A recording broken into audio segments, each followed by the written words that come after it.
अस्सलाम वालेकुम, welcome to my channel Hina Aslam officials. अपने नावल ज़िंदगी मुस्कुरा दो के साथ हाजिर खिदमत हूँ। ज़िंदगी मुस्कुरा दो एक ऐसी लड़की की कहानी है जिसे बचपन में ज़्यादती का निशाना बनाया गया। आज किस्त नंबर 14 है, तो चलिए चलते हैं नावल की तरफ। मैं हवा की बेटी हूँ, कोई खिलौना नहीं। मैं हवा की बेटी हूँ, कोई खिलौना नहीं। तो फिर क्यों इब्ने आदम मुझसे खेल गया, तो फिर क्यों इब्ने आदम मुझसे खेल गया। शौक से दिलशाद बेगम की हसन अलाई से खूब बनती। पिछले सहन में हसन अलाई के साथ क्रिकेट खेलना उसका महबूब मशगला था। इसकी हरकतों पर छोटी अम्मी सर पकड़ कर रह जाती। सुदर्जा दिलशाद लड़कियों को लड़कों वाले खेल जेब नहीं देते, मगर वो दिलशाद बेगम ही क्या जो माँ की बात सुनती। जरीना इसकी हंसी से तो इस घर में ज़िंदगी गूंजती है। इसे कुछ मत कहा करो, बड़ी होगी तो खुद ही घर गृहस्थी सीख जाएगी। अगर नाम भी सीखी तो कौन सा इसने पराए घर जाना है, इसी घर में तो रहना है। बड़ी अम्मा उसे और शह देती। हसन अलाही को जब पढ़ने के लिए मरी भेज दिया गया तो वो अक्सर उदास रहती और बड़ी अम्मा से उसे वापस बुलाने की ज़िद करती, मगर बड़ी अम्मा इसे प्यार से समझाती कि देखो दिलशाद, तुम जानती हो कि वो पढ़ाई में कितना निकम्मा है और तुम्हारे बड़े अब्बा इसके लिए कितने फ़िक्रमंद रहते थे। मैंने नूरी से कहा है अपनी बेटी को साथ लाया करो, वो तुम्हारे साथ खेला करेगी। नहीं, मुझे हसन के साथ ही खेलना है। दिलशाद, बुरी बात है, ज़िद नहीं करते। छोटी नहीं हो, 8 साल की हो गई हो। बड़ी अम्मा कह तो रही हैं कि नूरी की बेटी अब तुम्हारे साथ खेला करेगी। हुसैन अलाही के डांटने पर वो वहाँ से चली जाती। हसन अलाही जब छुट्टियां गुजारने घर आते तो वो दिलशाद बेगम के लिए सुनहरे दिन होते। दिलशाद बेगम मैट्रिक में थी तो हुसैन अलाही ने ग्रेजुएशन के बाद पढ़ने के लिए लंदन जाने की ज़िद पकड़ ली।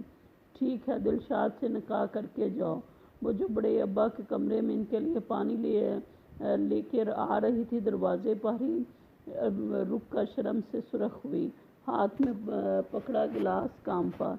इससे पहले कि गिलास गिरता अपनी बेतरतीब धड़कनों के साथ अपना दुपट्टा भी संभाला और दरवाजे पर दस्तक दी। आ जाओ की आवाज़ पर वो दरवाज़ा खोलकर अंदर आ गई। कदम रखती कहाँ, पड़ते कहाँ।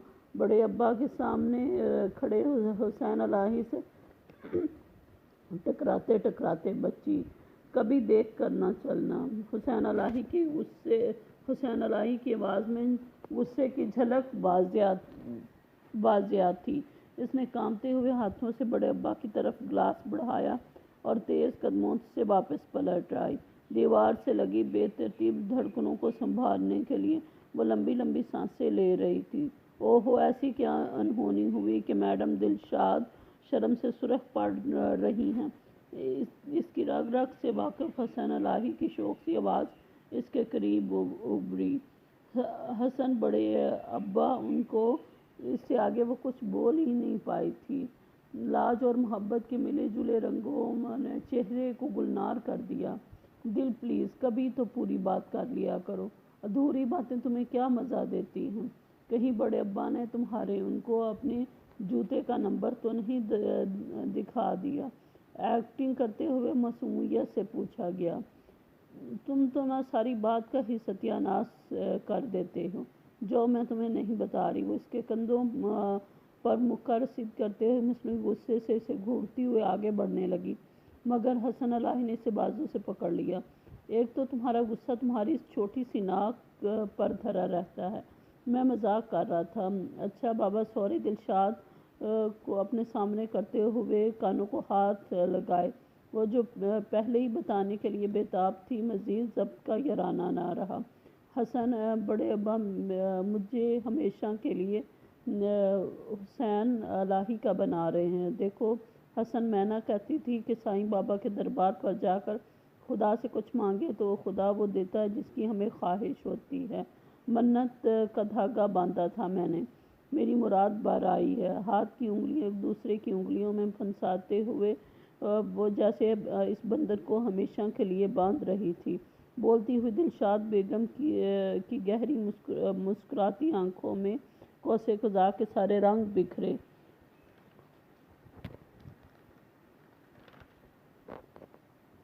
وہ حسن اسے دلچسپی سے دیکھ رہا تھا۔ پتہ ہے حسن، اب سائیں بابا کے دربار پر زردے کی دیگ بانٹوں گی، تم بھی میرے ساتھ چلنا اور جو کچھ خدا سے مانگنا ہو مانگ لینا۔ اب اس نے اپنی شہادت کی انگلی کو اپنے دوپٹے سے لپیٹا۔ کچھ لڑکی، میں تمہارے روشن مستقبل دیکھ رہا ہوں، اپنا دیکھنے کی ابھی چاہ نہیں ہے۔ بیل مجھے مار، اپنی شامت خود ہی بلوانے کا مجھے کوئی شوق نہیں ہے، مجھے معاف رکھو۔ اس نے دونوں ہاتھ اس کے سامنے جوڑے۔ اچھا نہیں تو نہ سے چہرے پر مصنوعی سے غصہ دھار آیا۔ اچھا ذرا میرا روشن مستقبل تو بتاؤ۔ یاد آنے پر وہ آنکھوں میں مستقبل کے سنہرے خواب سجائے تجسس سے بولی، کیا میں تمہیں لندن کی خوبصورت سڑکوں پر اوور کوٹ پہنے مٹر گشت کرتی نظر آ رہی ہوں، یا لندن کی خوبصورت سیرگاہوں کو حیرت سے دیکھتی ہوئی، یا سمندروں کے نیلے پانیوں میں اتر جانے کی خواہش لیے حسرت سے جھانکتی ہوئی؟